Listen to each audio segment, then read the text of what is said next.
नमस्कार साथियों, कैसे हैं आप लोग। तो मित्रों, मैं आपका दोस्त प्रवीण सर आप सभी लोगों का स्वागत करता हूं Shashi GS academy and Shashi group of education में। मित्रों, आज हम पढ़ेंगे माइक्रो टीचिंग के बारे में। देखिए, माइक्रो टीचिंग की बात करें तो इसे कहा जाता है, हिंदी रूपांतरण यदि हम करेंगे तो इसे कहा जाता है आपका सूक्ष्म शिक्षण कहा जाता है। क्या कहा जाता है इसे? सूक्ष्म शिक्षण कहा जाता है। क्या कहा जाता है? सूक्ष्म शिक्षण कहा जाता है। देखिए, यदि आपको माइक्रो टीचिंग के बारे में आप जानते हैं कि यदि आप कोई भी एग्जाम देने जाते हैं, चाहे आप यूपी टेट देने जाएं, चाहे आप सी टेट का एग्जाम देने जाएं, चाहे आप राजस्थान का टेट का एग्जाम देने जाएं, या मध्य प्रदेश टेट का एग्जाम देने जाएं, या उत्तर प्रदेश का सुपर टेट का एग्जाम देने जाएं, तो वहां पर एक प्रश्न जरूर पूछ लिया जाता है। देखिए, यूपी टेट में तो 2 बार प्रश्न लगातार पूछा जा चुका है। 2019 में भी पूछा जा चुका है और 2018 में भी इसमें से एक प्रश्न पूछा जा चुका है। देखिए, माइक्रो टीचिंग का मतलब क्या होता है, आइए बात करते हैं अपने टॉपिक पर। देखिए, माइक्रो मतलब क्या कहा जाता है? माइक्रो मतलब होता है छोटा। छोटा को क्या कहा जाता है? सूक्ष्म। और सूक्ष्म से तात्पर्य हो जाता है बिल्कुल छोटे रूप में पढ़ाना। शिक्षण, टीचिंग मतलब क्या होता है? शिक्षण। शिक्षण से तात्पर्य हो जाता है पढ़ाना। देखिए, आपको क्या है, आप यदि एक टीचर हैं और एक टीचर का नैतिक दायित्व बनता है कि वो कई बार की क्या होता है कि उसे यदि पढ़ाना है तो पहले तो उसे ब्रॉड में कोई चीजें पढ़ा दे। किसी चीज को पढ़ाना है तो उसे ब्रॉड में पढ़ा दे, लेकिन यदि उसे फिर भी पढ़ाना, उसे कम समय में पढ़ाना है तो उसे क्या होना चाहिए? उसे माइक्रो टीचिंग अपना लेना चाहिए। उसे माइक्रो टीचिंग अपना लेना चाहिए। देखिए, यदि हम माइक्रो टीचिंग में पढ़ाते हैं तो क्या होता है कि बच्चों को कई बार बेहतर तरीके से समझ में आ जाता है, और कई बार हम ज्यादा ब्रॉड पढ़ाने के बाद भी वो चीजें नहीं समझ में आती हैं। लेकिन यदि हम माइक्रो टीचिंग के मेथड से पढ़ा देते हैं तो चीजें बहुत जल्दी समझ में आ जाती है, क्योंकि इसमें क्या होता है, कम समय में ज्यादा चीजें देना होता है। ठीक है, एक बात मैं भी आपसे कहूंगा कि इसी तरह से न्यूनतम पढ़ाई होनी चाहिए आपकी, अधिकतम रिवीजन होना चाहिए। यदि आपको कोई भी एग्जाम लेना निकालना है, भारत के कोई भी एग्जाम यदि आपको क्वालिफाई करना है, तो मेरे इस मेथड को अपनाइए कि न्यूनतम पढ़ाई अधिकतम रिवीजन। न्यूनतम पढ़ाई अधिकतम रिवीजन। मैं डेफिनेटली कहता हूं कि आप एग्जाम में जरूर सफल होंगे, क्योंकि यही प्रयोग मैंने अभी किया था और उसका जो परिणाम निकल कर आया बहुत ही अच्छा और सकारात्मक निकल कर आया। आपको अगर पता है तो अभी हमारे एक वीडियो भी मैंने रेज किया भी हुआ है कि 2021 में जो आपका एग्जाम होता है सीटेट का 31 जनवरी वाला, उसमें हमने 15 छात्रों में से 14 बच्चों का सिलेक्शन करवाया और इसी तरह से हमने उन्हें पढ़ाया, कम पढ़ाकर उनका रिवीजन अधिकतम बार करवाया। ठीक है, तो आइए बात करते हैं, आप लोग भी यही प्रक्रिया अपनाइएगा। ठीक है, आइए बात करते हैं कि सूक्ष्म शिक्षण का क्या मतलब होता है। ये तो मैंने आपको बता ही दिया, लेकिन अब बात करते हैं थोड़ी तकनीकी भाषा में, यानी कि साइकोलॉजिकल मेथड में देखेंगे। ठीक है, क्योंकि हमें मनोवैज्ञानिक भाषा में देखना बहुत ही आवश्यक है, क्योंकि हमारे मनोवैज्ञानिक भाषा में ही एग्जाम में पूछा जाता है। ठीक है, तो सबसे पहले बात कर लेते हैं कि सूक्ष्म शिक्षण के जनक कौन है, किन्होंने इस बात को विकसित किया है कि टीचर को क्या अपना लेना चाहिए, कभी कभी माइक्रो टीचिंग यानी मेथड का, यानी कि सूक्ष्म शिक्षण पद्धति भी अपना लेनी चाहिए। वो इसके जनक कौन है दोस्तों? वो है डॉक्टर A.W. ठीक है, डॉक्टर A.W. एलन महोदय जी इसके जनक है। Doctor A.W.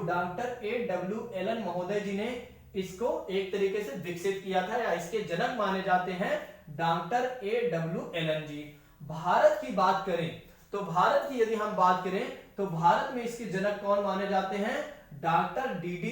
Tiwari ji. Doctor D.D. Tiwari ji ने इसको विकसित किया था भारत में। तो भारत के बारे में अगर भारत के संदर्भ में पूछा जाता है आपसे एग्जाम में कि इसके जनक कौन है, तो डॉक्टर D.D. तिवारी का नाम याद रखिएगा, डॉक्टर D.D. तिवारी का नाम याद रखिएगा। और यदि आपसे पूछा जाता है, वैश्विक स्तर पर पूछा जाता है इसके जनक कौन है, तो डॉक्टर A.W. एलन जी हैं। अब आइए बात करते हैं इसके अर्थ के बारे में और परिभाषा के बारे में बात करें। देखिए, इसका अर्थ यह होता है कि यह शिक्षण का लघु रूप होता है। लिख लीजिएगा चाहो तो आप लोग, यह शिक्षण का लघु रूप होता है। देखिए, यह शिक्षण का क्या होता है? लघु रूप होता है, पहली कंडीशन। ठीक है, दूसरी कंडीशन कहती है इसमें कहती है, यह कहा जाता है कि इसमें क्या होता है? कक्षा का आकार यानी क्लास का आकार कम तथा पढ़ाने में भी समय कम लगता है, तथा पढ़ाने में भी समय कम लगता है। समय क्या होता है? कम लगता है। समय क्या होता है आपका? समय कम लगता है। ठीक है, देखिए इसमें पहली कंडीशन ये कहती है कि जो आपका शिक्षण सूत्र है, जो आपका सूक्ष्म शिक्षण है, माइक्रो टीचिंग जो होती है आपका, इसका अर्थ यह होता है कि यह शिक्षण का लघु रूप होता है। पहला पॉइंट याद रखिएगा। इसकी विशेषता यह होती है नेक्स्ट की कक्षा का आकार यानी कि क्लास का आकार जो होता है वो कम होता है, तथा इसमें पढ़ाने में भी कम समय लगता है। यानी कि इस पद्धति से पढ़ाने में भी कम समय लगता है। इस पद्धति से पढ़ाने में भी कम समय लगता है। देखिए कक्षा के आकार की बात करें और पढ़ाने की अवधि की बात करें तो आइए बात करते हैं। देखिए कक्षा के आकार की बात करें यानी कि क्लास के आकार की बात करें, कक्षा के आकार की बात करें तो कक्षा के आकार की बात करें यानी छात्रों की संख्या की बात करें। देखिए कुछ चीजें लिख नहीं रहा हूं, बाकी जो मैं बोल रहा हूं उसको समझते चलिएगा। कक्षा के आकार की बात करें या आपके, एक मिनट दोस्तों, हाँ आइए बात करते हैं। ठीक है, देखिए पहली चीजें मैंने आपको बताया कि यह शिक्षण का आकार, शिक्षण का जो लघु रूप होता है, या शिक्षण यानी पढ़ाने का क्या होता है? लघु रूप होता है। और दूसरी बात ध्यान रखिएगा, इसमें इस पद्धति में क्या होता है? कक्षा का आकार कम होता है, कक्षा यानी कि क्लास का आकार कम होता है, और पढ़ाने में भी कम समय लगता है। पढ़ाने में भी कम समय लगता है। अब देखिए कक्षा का आकार कितना हो सकता है यानी क्लास का आकार कितना हो सकता है, छात्रों की संख्या कितनी हो सकती है? तो 5 से 10 छात्रों की संख्या हो सकती है। कितना? 5 से 10 छात्रों की संख्या हो सकती है। तो 5 से 10 छात्रों की संख्या हो सकती है। 5 से 10 छात्रों की संख्या हो सकती है। अब देखिए पढ़ाने की कम समय अवधि भी लगती है, कम समय अवधि भी लगती है। वो कम समय कितना लगता है मित्रों? 6 मिनट लगता है। कितना लगना चाहिए आपका पढ़ाने में? इस पद्धति में 6 मिनट का समय लगना चाहिए। ठीक है, पढ़ाने की अवधि कितनी होती है? 6 मिनट की होती है। पढ़ाने की अवधि कितनी होती है? 6 मिनट की होती है। पढ़ाने की अवधि कितनी होती है? 6 मिनट की। बिल्कुल मैं आपको रटा रहा हूं, ठीक है, आप रटते चलिएगा। नेक्स्ट बात करते हैं। ठीक है, इसमें क्या होता है, एक लास्ट पॉइंट लिखिएगा, एक लास्ट विशेषता लिखिएगा। इसमें क्या होता है? इसमें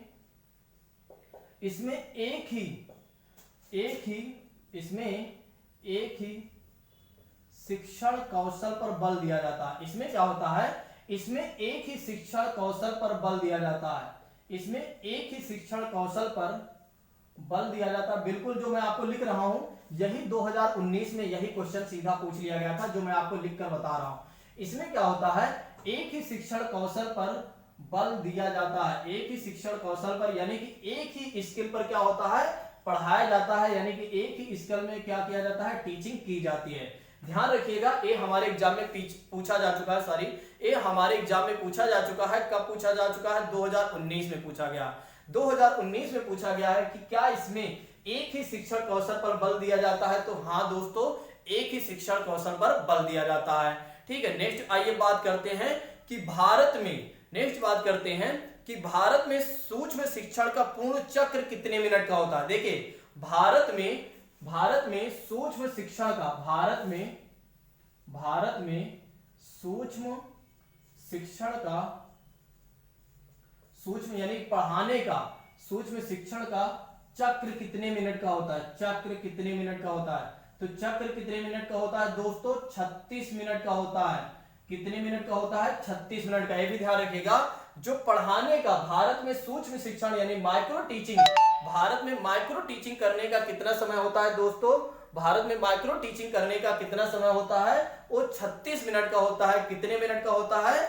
36 मिनट का यह चक्र कंप्लीट करता है। अब आइए बात करते हैं वो जो 36 मिनट का चक्र है कैसे डिवाइडेशन है 6-6 मिनट में। ठीक है, आइए बात करते हैं। अब इस चक्र को भी आप लोग बना लीजिएगा। ठीक है, और जितना मैंने आपको लिखाया इसको भी आप लिख लेंगे। मैं डेफिनेटली कहता हूं कि आपके एग्जाम में एक भी प्रश्न गलत नहीं होगा। अब आइए बात करते हैं, ठीक है, इस चक्र के बारे में, यानी कि सूक्ष्म शिक्षण के चक्र की बात करते हैं। ठीक है, सूक्ष्म शिक्षण के चक्र की आइए बात करते हैं। ठीक है, सूक्ष्म शिक्षण के चक्र की आइए बात करते हैं। ठीक है, सूक्ष्म शिक्षण चक्र की बात करते हैं, तो इसे सीधा मैं चक्र लिख देता हूं ताकि आपको किसी भी प्रकार की कोई कंफ्यूजन ना हो। देखिए पहली चीजें क्या है, पाठ नियोजन। पहले क्या करना होगा, पाठ नियोजन, यानी पहले क्या करना होगा, आपको पाठ नियोजन करना होगा। फिर आपको क्या करना होगा, शिक्षण। ठीक है, फिर आपको क्या करना पड़ेगा, शिक्षण। ठीक है, फिर आपको क्या करना पड़ेगा, प्रतिपुष्टि। प्रतिपुष्टि यानी फीडबैक। ठीक है, फिर आपको पुनः पाठ नियोजन, पुनः पाठ नियोजन। फिर आपको क्या करना पड़ेगा, पुनः पाठ नियोजन। फिर उसके बाद आपको क्या करना पड़ेगा, शिक्षण। फिर आपको शिक्षण, फिर उसके बाद आपको क्या करना है, पुनः प्रतिपुष्टि, पुनः प्रतिपुष्टि, पुनः प्रतिपुष्टि। ध्यान रखिएगा, पुनः प्रतिपुष्टि। एक बार मैं इसको थोड़ा से अंडरलाइन या इसको थोड़ा से गोला में कर देता हूं ताकि आपको किसी भी प्रकार की कोई समस्या ना हो। देखिए कुछ इस आकार में यह चलता है, थोड़ा से मुझे बनाने में हो सकता है प्रॉब्लम क्रिएट हो। ठीक है, लेकिन आप लोग इसको बना लीजिएगा अगर मन करता है। ठीक है, देखिए इसको ध्यान रखिएगा। पहली चीजें आपके कितने हैं, एक बार इसको मैं काउंट कर देता हूं, 1 2 3 4 और 5, ये हो गया 6। देखिए जो आपको एक 6 मिनट का होना चाहिए, कितने मिनट का होना चाहिए, 6 मिनट का ये भी होना चाहिए। पाठ नियोजन भी 6 मिनट में आपको पढ़ाना भी है, 6 मिनट में आपको टीचिंग भी करना है। 6 मिनट के अंतर्गत यानी 6 मिनट में ही आपको फीडबैक ले लेना है। ठीक है, 6 मिनट का आपका ये भी होना चाहिए।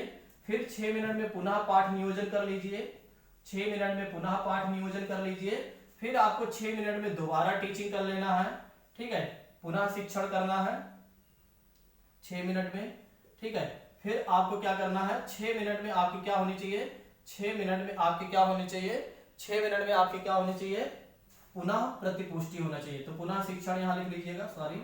ठीक है, पुनः शिक्षण। देखिए सबसे पहले माइक्रो टीचिंग में आपको कैसे पढ़ाना है या माइक्रो टीचिंग में किस तरह से आप किस पद्धति के अनुसार आप पढ़ाएंगे। पहली पद्धति कहती है कि आपको क्या करना चाहिए, पाठ नियोजन यानी कि लेसन का प्लान कर लेना चाहिए। किसी भी चीज को पढ़ाने के लिए क्या होना चाहिए, पहले उस लेसन का प्लान होना चाहिए। उस लेसन का प्लान होना चाहिए कि कौन से लेसन आपको पढ़ाना है, यानी कि कौन से लेसन, कौन सा टॉपिक, सब कुछ आपको पहले से सेट करना होगा। ठीक है, तो पहले आपने क्या कर लिया, मान लीजिए 6 मिनट में आपने एक पार्ट का नियोजन कर लिया, एक लेसन आपने तैयार कर लिया कि मुझे यहां से लेकर यहां तक बच्चों को पढ़ाना है। बच्चों के संदर्भ में देखिएगा थोड़ा सा मजा भी आएगा। और इसे जो आपको कंप्लीट करना है, जो प्लानिंग करना है, वो कितने मिनट में करना है, 6 मिनट में करना है। ठीक है, फिर जब आपने पाठ का नियोजन कर ही लिया है तो आपको टीचिंग भी कर लेना चाहिए। अब आप मान लो, एक आप कल्पना करिए कि एक आप टीचर हैं और एक टीचर ने क्या किया, 6 मिनट पढ़ाने के लिए एक पाठ का नियोजन कर लिया। अब उसे कहां जाना है, एक क्लासरूम में जाना है। अब मान लीजिए आप क्लास में इंटर कर चुके हैं, आप एक टीचर हैं, अब एक क्लास में आप इंटर कर चुके हैं। अब जब आप क्लास में आप पहुंच चुके हैं तो अब आपको क्या करना चाहिए, 6 मिनट में आपको टीचिंग करना है। 6 मिनट में 6 मिनट में आपको क्या करना है, टीचिंग करना है, यानी कि पढ़ाना है। तो मान लीजिए अब आपने पढ़ा भी दिया 6 मिनट में, मान लीजिए उस पाठ को आपने क्या किया, बहुत अच्छे पूर्वक 6 मिनट में आपने बेहतर तरीके से आपने पढ़ा दिया। ठीक है, और फिर उसके बाद फिर आप क्या करेंगे, 6 मिनट में ही आपने क्या कर लिया, प्रतिपुष्टि यानी फीडबैक ले लिया। फिर आपने बच्चों से जो आपने पढ़ाया उसका फीडबैक लिया कि मेरे द्वारा पढ़ाई गई चीजें क्या बच्चों को समझ में आई है कि नहीं, मेरे द्वारा पढ़ाई गई चीजें क्या बच्चों के समझ में आई है कि नहीं, उसका आपने फीडबैक ले लिया, यानी कि प्रतिपुष्टि कर लिया। आपने प्रतिपुष्टि कर लिया। फिर आपको लगा कि बच्चों में अभी थोड़ी बहुत समस्या है, थोड़ी बहुत बच्चों में समस्या है, तो आपने क्या कर लिया, उसी पाठ को एक तरीके से क्या कर लिया, पुनः पाठ नियोजन कर लिया 6 मिनट में। फिर से आपने पाठ का नियोजन यानी प्लानिंग कर लिया कि आप मुझे किस तरह से पढ़ाना है। फिर आप एक शिक्षक हो, अब आपने क्या कर लिया, पुनः प्लानिंग कर लिया, पुनः क्या कर लिया, आपने पाठ का नियोजन कर लिया। और फिर उसके बाद आपने पुनः टीचिंग की, पुनः आपने पढ़ाया। इमेजिनेशन करते चलिए, आपने पुनः पढ़ाया और पुनः पढ़ाने के बाद आपकी दूसरी प्रक्रिया क्या होनी चाहिए, फिर आपकी पुनः प्रतिपुष्टि लेना चाहिए, यानी कि आपको पुनः प्रतिपुष्टि करना चाहिए, यानी कि आपको रीफीडबैक लेना चाहिए। जब आप रीफीडबैक लेंगे तब आपको पूरी तरीके से कंफर्म हो जाएगा कि मेरे द्वारा पढ़ाई गई चीजें जो है छात्रों को बेहतर तरीके से समझ में आ गया होगा। ठीक है, या समझ में आ गया है। ठीक है, तो माइक्रो टीचिंग में पढ़ने के या पढ़ाने के लिए कुछ इसी नियम को या इसी पद्धति को अपनाना चाहिए। और टोटल मिलाकर आपको भारत में 6 प्रकार 36 मिनट का यह चक्र मैंने आपको बताया था। और 6 का अगर टेबल आप पढ़ लीजिए, ठीक है, तो कितने हैं, पहले 1 2 3 4 5 6, तो 6 इंटू अगर 6 करेंगे तो यह चक्र जो होगा कितने मिनट में कंप्लीट हो जाएगा, 36 मिनट में यह चक्र कंप्लीट हो जाएगा। तो 36 मिनट में यह चक्र कंप्लीट हो जाएगा, 36 मिनट में यह चक्र कंप्लीट हो जाएगा, 36 मिनट में यह चक्र कंप्लीट हो जाएगा, आपके एग्जाम में पूछा जाता है। ठीक है, तो दोस्तों आज मैंने आपको बताया कि माइक्रो टीचिंग क्या होती है, माइक्रो टीचिंग को किस प्रकार, मतलब माइक्रो टीचिंग के जनक कौन है या आपके सूक्ष्म शिक्षण के जनक कौन है। वैश्विक स्तर पर यानी मनोवैज्ञानिक स्तर पर हमने देखा, तो वैश्विक स्तर पर हमने देखा तो कौन था आपका, कौन था, डॉक्टर एन डब्ल्यू एलन थे, डॉक्टर एन डब्ल्यू एलन थे, या डॉक्टर ए डब्ल्यू एलन थे। ठीक है, ध्यान रखिएगा। और भारत की बात करें तो डॉक्टर डी डी तिवारी थे। भारत की बात करें तो डॉक्टर डी डी तिवारी इसके जनक थे। फिर मैंने आपको बताया माइक्रो टीचिंग में कितने बच्चों की, कितने छात्रों की संख्या होनी चाहिए। ठीक है, कितने छात्रों की संख्या होनी चाहिए। फिर मैंने आपको बताया कितने मिनट का होना चाहिए, भारत में कितने अवधि में यह चक्र कंप्लीट होता है, तो 36 मिनट में मैंने आपको करके भी दिखाया। ठीक है, आपको मैंने पढ़ाकर भी दिखाया।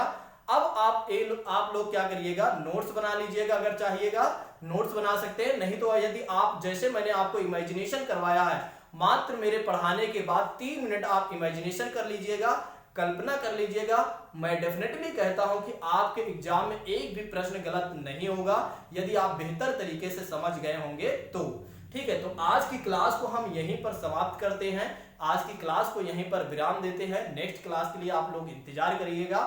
साथ ही साथ मैं आप लोगों से ये भी कहना चाहूंगा कि आप लोग क्लास का फीडबैक जरूर दें, ताकि मैं आपको साइकोलॉजी से 15 से 20 टॉपिक कवर कर दूं, जिसमें से आपके 10 से 12 नंबर बिल्कुल कंफर्म हो जाएं। तो आज के लिए बस इतना रखते हैं। Thank you so much. जय हिंद दोस्तों।